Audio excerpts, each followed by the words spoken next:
नमस्कार। The news breaker के platform पर आप सभी का फिर से स्वागत है। मैं मनोज झा। दिल्ली में नई सरकार रेखा गुप्ता के नेतृत्व में बन चुकी है। दिल्ली चुनाव को लेकर कई विश्लेषण, कई समीक्षाएं, कई तथ्यान्वेषण और पड़ताल हो रही है। अभी बहुत सारे सर्वेक्षणों की रिपोर्ट आनी बाकी है, लेकिन कुछ जो बातें छन छन के बाहर आ रही है उसमें से एक बात यह है कि भारतीय जनता पार्टी की इस प्रचंड जीत के पीछे कारण क्या क्या रहे। जाहिर सी बात है कि कोई एक कारण की वजह से केजरीवाल की 11 साल की सत्ता का अवसान नहीं हुआ है। कई सारे बड़े कारण हुए हैं इसके पीछे। दिल्ली में जो मतदाताओं का समूह है उसमें विभिन्न जातियां, विभिन्न वर्ग, विभिन्न समुदाय के लोग हैं। निश्चित रूप से पिछले 2 दशकों में दिल्ली के मतदाताओं में से पूर्वांचलियों का जोर जबर धीरे धीरे न सिर्फ बढ़ गया है, बल्कि आज दिल्ली की आधी से ज्यादा विधानसभा सीट यदि देखें, कुल 70 सीट में से 35 से 40 सीट ऐसी है जिस पर कि पूर्वांचल के मतदाता न सिर्फ प्रभावी भूमिका में हैं, बल्कि इनमें से आधी लगभग 20 सीटों पर उनका रुख और रवैया प्रत्याशियों की जय और पराजय को तय करने के लिए अब बिल्कुल वो पूर्वांचल की ताकत जो है वो पहचानी जा चुकी है। अब सवाल है कि पिछले 11 साल से केजरीवाल के पीछे एक मुश्त वोटिंग करने वाला पूर्वांचली समाज इस बार केजरीवाल से मुंह मोड़ कर क्यों बैठ गया। वो कहते हैं ना कि चुनाव में या राजनीति में किसी को टेकन फॉर ग्रांटेड नहीं लेना चाहिए। केजरीवाल ने शायद पूर्वांचली समाज को इस बार नहीं तो कम से कम टेकन फॉर ग्रांटेड ही लिया।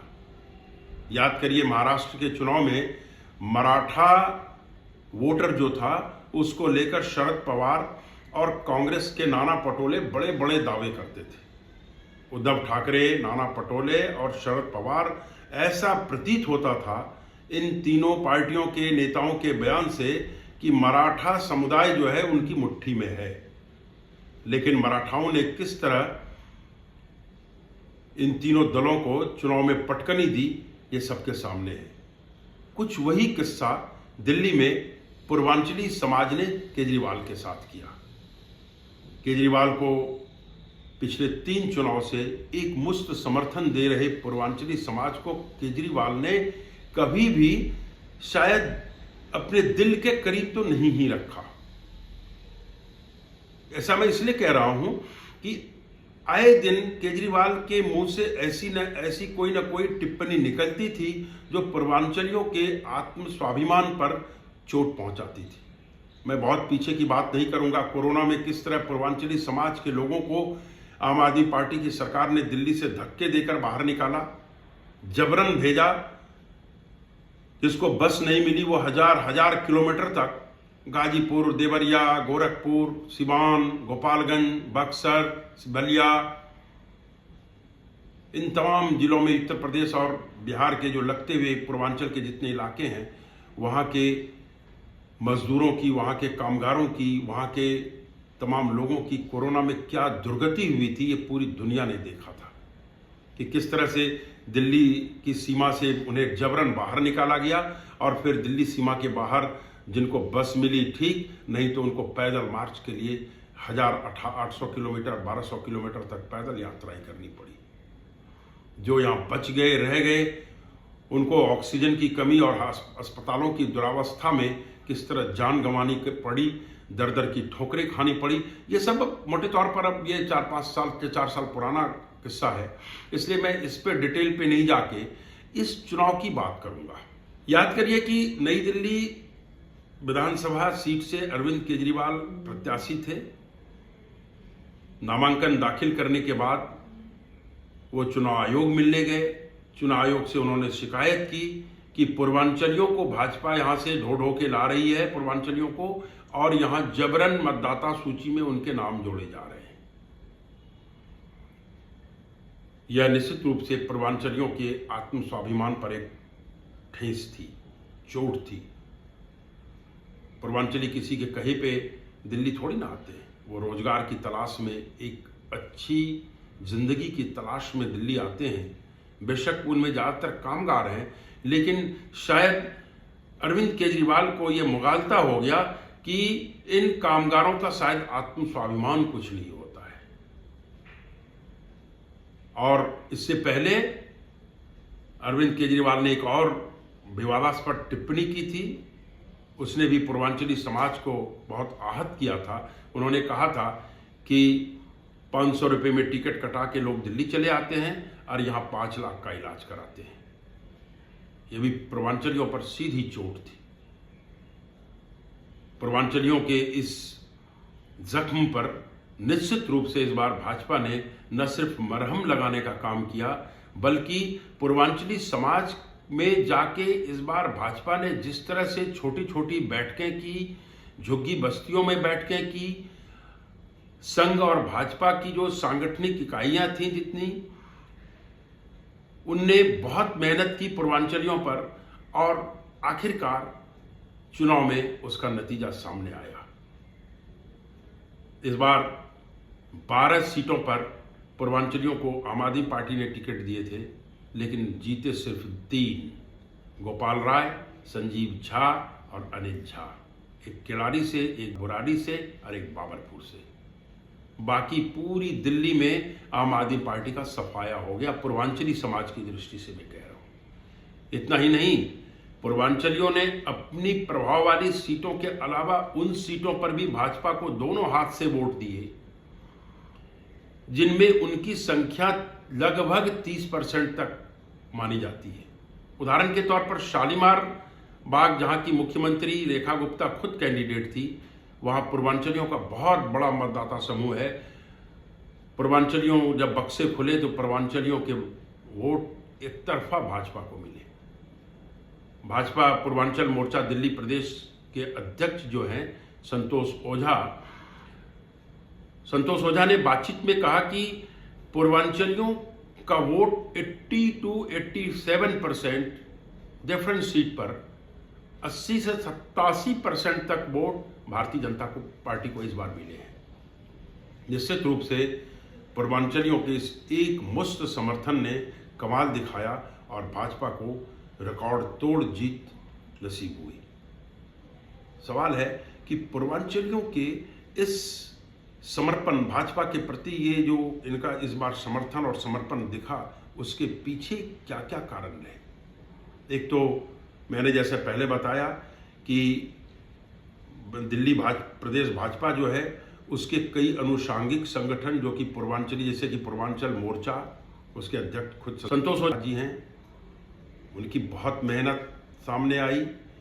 मनोज तिवारी पूर्वांचल के सांस्कृतिक राजदूत, रवि किशन जाने माने फिल्म स्टार, निरहुआ, बीजेपी के केंद्रीय मंत्री गिरिराज सिंह, बिहार के उप मुख्यमंत्री सम्राट चौधरी, विजय सिन्हा, ऋतुराज सिन्हा जैसे तमाम पूर्वांचल के जितने बड़े नाम थे, नित्यानंद राय, ये तमाम जितने बड़े नेता, बड़े नाम थे भारतीय जनता पार्टी की ओर से, उन्होंने अपना सर्वस्व इस बार दिल्ली चुनाव में झोंका। इसमें कोई दो मत नहीं है। अकेले मनोज तिवारी ने 46 विधानसभा सीटों में पदयात्राएं की, सभाएं की और पूर्वांचलियों को भारतीय जनता पार्टी से जोड़ने का काम किया। एक आकलन के मुताबिक इन 46 में से 42 सीट भाजपा की झोली में गई है। अब सवाल है कि पूर्वांचलियों का ये हृदय परिवर्तन आखिर में हुआ कैसे। मैंने जैसे बताया कि आम आदमी पार्टी की सरकार के दौरान एक तो सबसे बड़ी बात है कि पूर्वांचल समाज के ज़्यादातर लोग दिहाड़ी या कामगार श्रेणी के हैं और आम आदमी पार्टी की ओर से जिस तरह रोहिंग्या और बांग्लादेशी मुसलमानों को दिल्ली में बसाने और उनके रोजगार का इंतजाम किया गया, उसने किसी और को नहीं, सीधा प्रभाव पूर्वांचली समाज के उन कामगारों पर डाला जो कि दैनिक मजदूरी करके अपना जीवन यापन दिल्ली में करते थे या करते हैं। कोरोना का मामला अपने आपको मैंने पहले बताया ही। अब प्लस जो पूर्वांचल के खिलाफ अरविंद केजरीवाल और आम आदमी पार्टी का रवैया था, उनकी टिप्पणियां थी, उन टिप्पणियों ने भी पूर्वांचलियों को इस बार सब कुछ भूल के, सारी मुफ्त की रेवड़ियां भूल के एकजुट भाजपा के पक्ष में होने में काफी मदद की। भोजपुरी समाज, मिथिला समाज, इस तरह की जो सांस्कृतिक और भाषाई और सामाजिक संगठन जितने पूर्वांचल के थे, सब ने एकजुट होकर इस बार भाजपा को समर्थन दिया, इसमें कोई दो मत नहीं है। एक बहुत बड़ा मुद्दा पूर्वांचली समाज का होता है दिल्ली में छठ पूजा का मसला है। छठ पूजा को लेकर आम आदमी पार्टी ने पिछले 5-7 साल में जिस तरह से अपना रवैया दिखाया, अवकाश की मांग को अस्वीकार किया, खारिज कर दिया। भाजपा ने मांग की थी कि अब उस पर सार्वजनिक अवकाश होना चाहिए, वो खारिज की।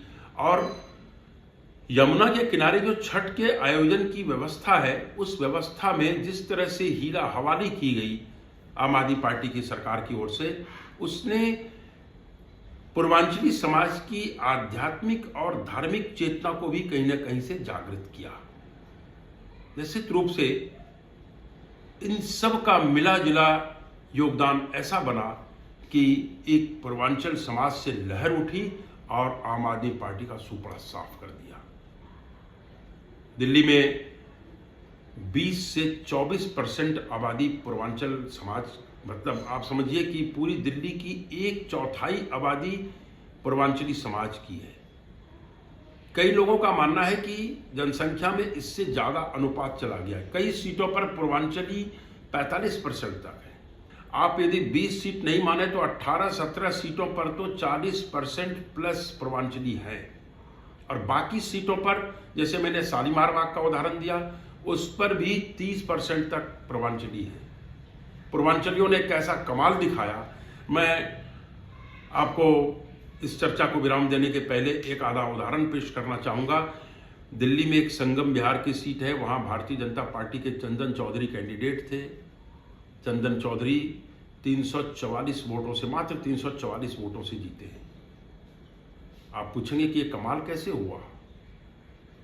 उनको लोकल या अन्य कम्युनिटी के वोट ज्यादा नहीं मिले, लेकिन जैसे ही पूर्वांचल का बक्सा खुलता है, संगम विहार में वोटिंग जब काउंटिंग हो रही थी तब उस समय, तो एक मुश्त वोट भारतीय जनता पार्टी की झोली में गए और आखिरकार 344 वोट से चंदन चौधरी जीते। चंदन चौधरी ने एक कार्यक्रम के दौरान पिछले दिनों यह कहा भी कि वो किस तरह से पूर्वांचलियों के वोट वहां लगभग 51,000 हैं और 40,000 से ज्यादा वोट कुछ चंदन चौधरी को मिले।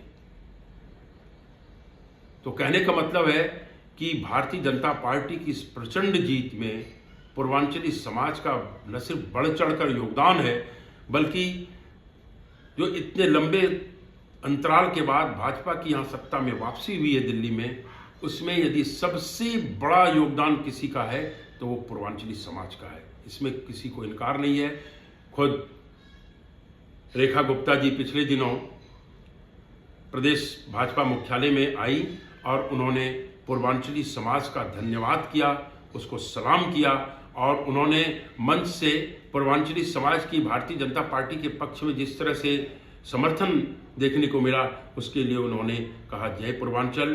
पूर्वांचल को उन्होंने प्रणाम किया और कहा कि पूर्वांचल समाज ने जिस भरोसे और यकीन के साथ भारतीय जनता पार्टी को समर्थन दिया है, उनकी सरकार यानी बीजेपी की सरकार उस पर पूरी तरह से खरा उतरने की कोशिश करेगी। हम छठ पूजा को दिल्ली में एक महा आयोजन का स्वरूप देंगे। इसके अलावा जो पूर्वांचलियों की अन्य समस्याएं हैं, उनको भी प्राथमिकता के तौर पर देखा जाएगा।